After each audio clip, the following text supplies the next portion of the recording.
আসসালামু আলাইকুম ওয়া রাহমাতুল্লাহি ওয়া বারাকাতুহু। ছাত্র শিবির কেন আমাদের পছন্দ? কারণ আমরা মুসলিম। আমাদের বাংলাদেশে 90% আমরা মুসলিম।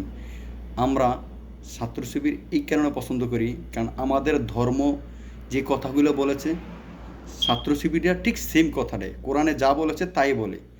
তো আমরা যেহেতু মুসলমান, আমরা যেহেতু কোরআনকে মানি, কোরআনকে ভালোবাসি, আমরা কোরআনকে শ্রদ্ধা করি, তাহলে অবশ্যই আমরা যারা মুসলিম আছি আমরা ছাত্র শিবিরকে আমরা মানব। কারণ ওনারা এই নৈতিক কথাটা কিন্তু ওনাদের মাধ্যমে আমরা আরও পাচ্ছি। যেমন ওনারা বলে যে দেখেন, আপনারা যদি ছাত্র শিবির করেন তাহলে আপনাদের 5 ওয়াক্ত নামাজ পড়তে হবে, ঝগড়া বিবাদ করতে পারবেন না, সৎ পথে চলতে হবে, সৎভাবে উপার্জন করবেন, দেশের প্রতি আপনার যেমন শ্রদ্ধা ভালোবাসা থাকবে তেমন প্রত্যেকটা মানুষের প্রতি আপনাদের থাকবে।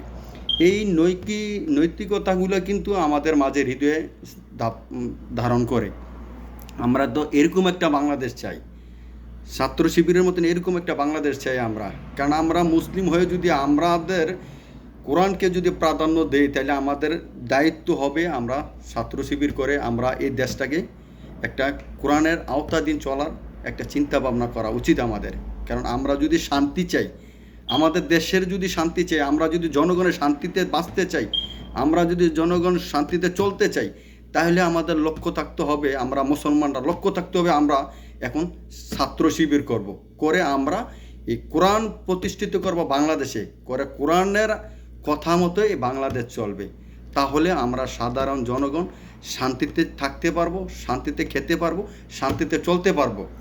যারা আমাদের দেশের ভিতরে অসহায় মানুষ আছে, অনেক কষ্টে চলে দিন কাটাচ্ছে, এই ছাত্রজীবী যখন আসবে দেখবেন এগুলাকে জায়গায় জায়গায় তল্লাশি করে বাইর করে এই ছাত্র শিবিররা এই মানুষগুলোর পাশে দাঁড়াবে ইনশাল্লাহ। আমি বললাম দেখবেন, কারণ আমরা যারা মুসলমান, যারা সত্যি আমরা ধর্মকে ভালোবাসি, মানুষকে ভালোবাসি, তাহলে আমরা যারা কোরআনকে ভালোবাসি, তাহলে আমরা এই ছাত্র শিবিরটাকে আমরা পছন্দ করব। কারণ এই ছাত্র শিবিরের ভিতরে নেতিবাচক সব কিছু আছে।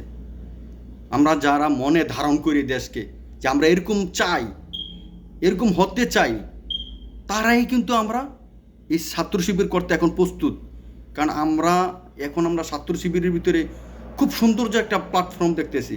তাই আমি বলবো দেশের জনগণকে রিকোয়েস্ট করবো, আমরা যারা মুসলিম আমরা ছাত্র শিবির করে আমার কোরআনের হুকুম আমাদের দেশে কায়েম করি, তাইলে দেখবেন আমরা খুব শান্তিতে থাকতে পারবো, শান্তিতে বসবাস করতে পারবো। আমাদের ভিতরে কোনো ভেদাভেদ থাকবে না, আমাদের ভিতরে থাকবে শ্রদ্ধা ভালোবাসা। তাই আমি অনুরোধ করব, এই কথাগুলো যার ভালো লাগবে তারা শেয়ার করবেন, কমেন্ট করে জানাবেন। আল্লাহ হাফেজ। আসসালামু আলাইকুম ওয়া রাহমাতুল্লাহি ওয়া বারাকাতুহু।